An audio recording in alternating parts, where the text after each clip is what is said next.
Well, ladies and gentlemen, let me ask you, who uses sustainable business practices within their company today? Let's have a raise of hands. Anyone has sustainable initiatives? Okay, I can see one. I can see two. I'm hoping, thank you, a few at the front table. I'm hoping we have a few more companies, and particularly procurement functions, who are placing sustainability near the top priorities today. Are you happy with the progress made? Do we think more still needs to be done? Well, we're going to be discussing that next.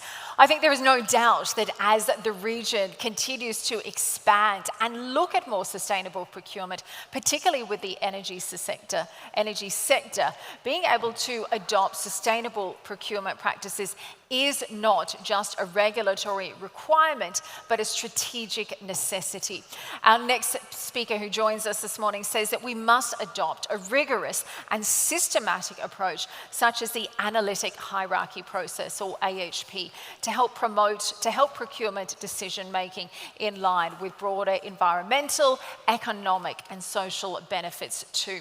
She says, in fact, that by prioritizing factors like regulatory reliance and compliance, carbon footprint reduction, technicality, feasibility, cost, and more, it's going to give us the opportunity to make informed choices that significantly reduce the environmental impact while supporting sustainable development too. Now, Dr. Alia Kabi is the supply chain director of the Abu Dhabi Transmission and Dispatch Company. She has more than 2 decades of experience in the field of procurement and supply chain, working at the very forefront of the UAE's energy and utilities sector, which, as we know, is moving towards more sustainable operations and procurement. She regularly speaks at conferences all over the world, particularly Europe as well. Now, she says the adoption of sustainable procurement practices using the AHP framework is not just beneficial, it is essential in order to ensure the sector's growth aligns with both the economic goals as well as our environmental responsibilities. Please welcome Dr. Alia Al-Kabi to the stage.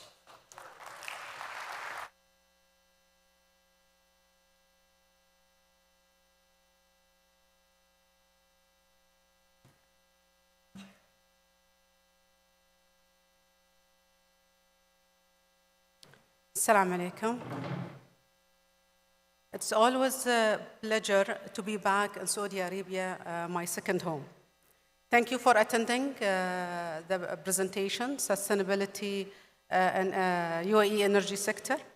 Amidst UAE's remarkable economic growth and technological advantages, today we explore analytical hierarchy process, which is AHP framework.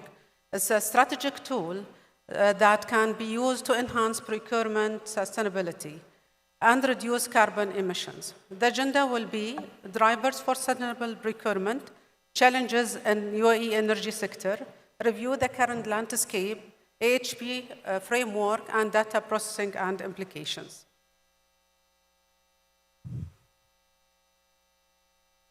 Let us start by acknowledging the UAE's strategic role in a global stage. It has been emerged a critical hub for economic growth and technological innovation, particularly within the energy sector. Now, turning to our energy consumption, the UAE ranks among the highest globally in per capita energy usage. This highlights a significant challenge, but also underlines our responsibilities to adopt more sustainable practice. We are actively pursuing comprehensive sustainability initiatives. These are aimed to aligning growth with global commitments to reduce carbon emissions. It is not just about growth, it is about growing the right way. This then leads to the strategic role of procurement. Our procurement practices are crucial for reducing CO2 emissions, with influence the entire supply chain, promoting the practices that are not only environmentally responsible, but also economically sound. Now, we'll look at some sustainable energy projects in UAE. So let's begin with Mohammed bin Rashid Al Maktoum Solar Park. Cornerstone in our commitment to clean energy, posed the world's largest single solar park. It is integrating capacity of 5,000 megawatt by 2030.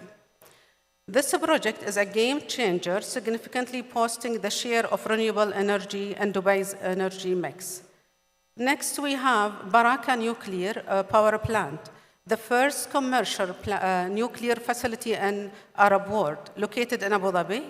When fully operational and supply 25% of our nation electricity facility, inshallah, in Abu Dhabi will gonna be for the nation of Abu Dhabi, preventing 22 millions of CO2 emission annually. That's mean removing almost 5 million cars yearly. Moving to Al-Hanakiya, I think it's good to pronounce, a region of Saudi Arabia, where UAE collaborating with Masdar to produce 1,100 megawatt solar plant, set for commercial operation by 2026. This project is a significant step in our border regional commitment to renewable energy. Again, there is other several projects there to achieve our net zero.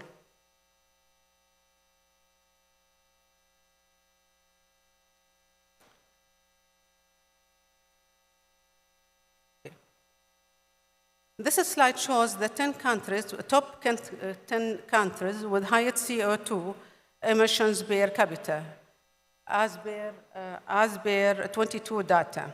This underscores the environmental challenges we face globally and shows where we have a big part to play in making a positive impact. In the next slide, I will focus briefly on some findings from recent literature review written on this subject.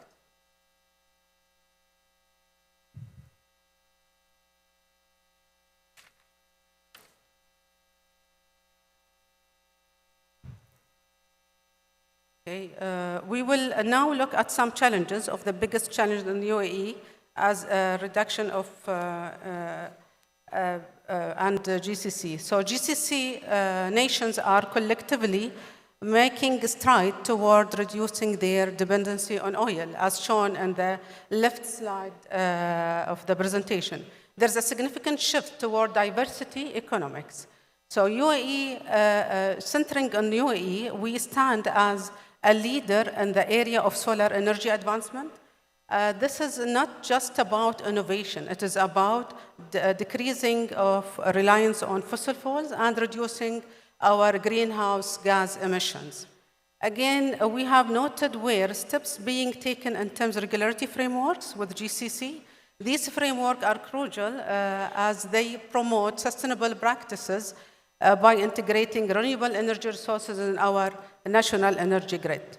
And next slide, I will highlight some major global developments seen in recent times in this project. So this slide explores global efforts in advancing sustainability across various sectors. It highlights initiatives that are reshaping the industries and creating pathways for significant reduction in carbon emissions. They are valuable initiatives, but there are a few that I found particularly related to our industry. Countries like New Zealand are leading the way by incorporating innovation materials and technologies that significantly reduce the emission in construction industry. These practices are crucial for building more sustainable infrastructure. Decarbonization.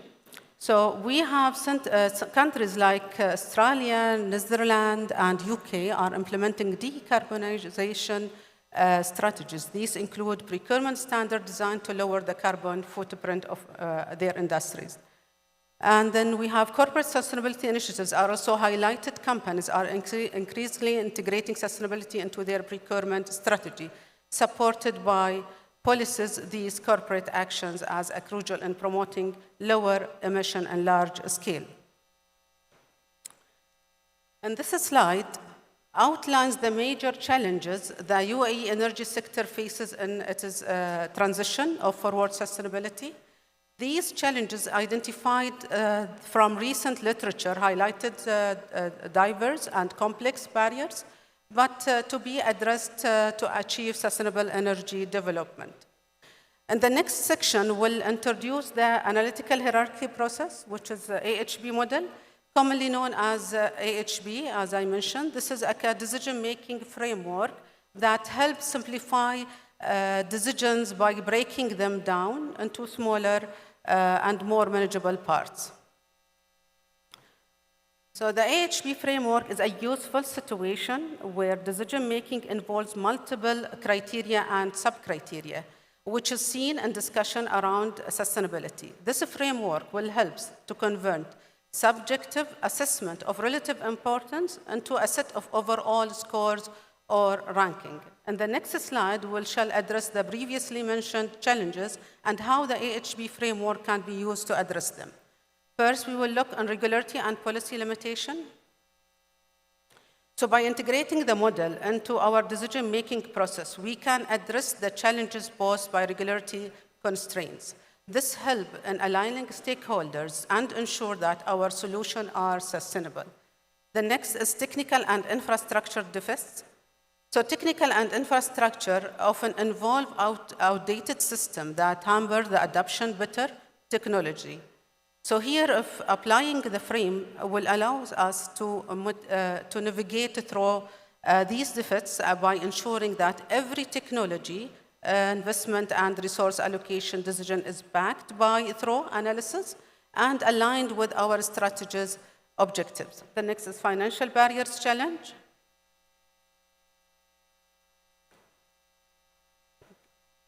So by integrating again the model into our financial analysis process, we can effectively navigate through financial barriers, making well-informed and strengthily sound investment decision. The next is cultural organization resistant. So this can be addressed through use the model where resistance is reduced by fostering collaborative environment. This approach not only smooths the transition but also builds adaptive culture. Finally, is reducing environmental impact challenge. So utilizing the framework will allow us to make more informed decisions that significantly reduce our environmental impact. This approach ensures that our energy sources and supply chain are not only efficient, but aligned with our sustainability commitment. So here, how we define this main criteria in the AHB model. So environmental impact side, firstly, we consider environmental impact. This is focused on reducing carbon footprint and preserving ecosystem. It's about making decisions that not only meet your needs, but also sustain, sorry, can you adjust, please, the note?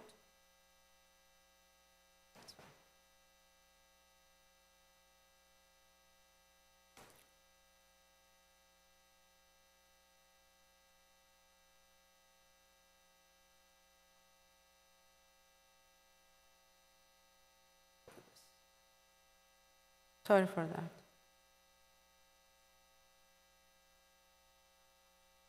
Okay. So we'll start again by environmental impact. First, we consider environmental impact, this focus on reducing carbon footprint and preserving ecosystem. It's about making decisions that is not only meet our needs, but also sustain environmental for future. Next, we'll assess economic viability. This involves evaluating the cost effectiveness of options, ensuring that solutions are met. The third area is technological feasibility here. We look how well new technology can be adopted. And then we will go for social acceptance, where it is also one of most integral part from this channel. And the third one, regulatory compliance, to ensure adherence to the regulation and procedure and policies. This slides will provide the criteria and sub-criteria within the AHB model to alert the address factors influencing sustainability and sustainable procurement in UAE energy sector. In conducting our analysis, we gathered insight from 20 procurement experts in the UAE energy sector. This allowed us to quantify their opinions, thoughts, ensuring that each area was evaluated based on relative importance to our strategic goal of reducing carbon emissions. So next, we'll look at priorities identified. So here the result from these experts. So data provided from AHP framework study shows the weighting given by these experts. So regularity compliance is given the highest priority with a weight of 50, underscoring the critical role of this emphasize that legal frameworks are essential in steering procurement towards. Again, the environmental impact highlights the importance of the direct effects procurement decisions have on the environment and has the second highest scoring. The remaining three areas have similar weightings, but all will be important consideration as part of the initiative to drive change. Within the main criteria, we will now look at the sub-criteria and the ranking.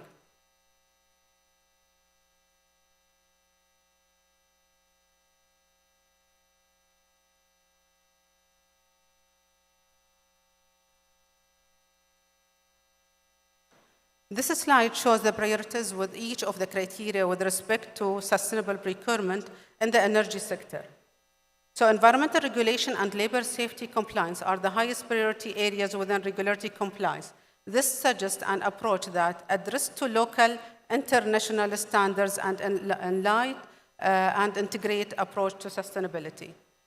By prioritizing innovation and advancement potential, the UAE energy sector can be positioned to harness new technology and could offer significant economic benefits and carbon reduction. This criteria support the development of sustainable procurement strategy that not only reduce the carbon footprint, but also enhance the economic sustainability in energy sector. We have the environment-wise as well, where we need to focus on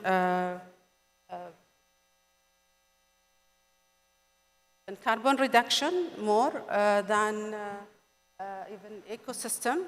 And we have the technology feasibility, technical reliability, and reliability is the highest. So in social one, by focusing on community benefits and economic opportunities, this strategy aims to ensure that sustainability efforts are deeply integrated into the social fabric of UAE.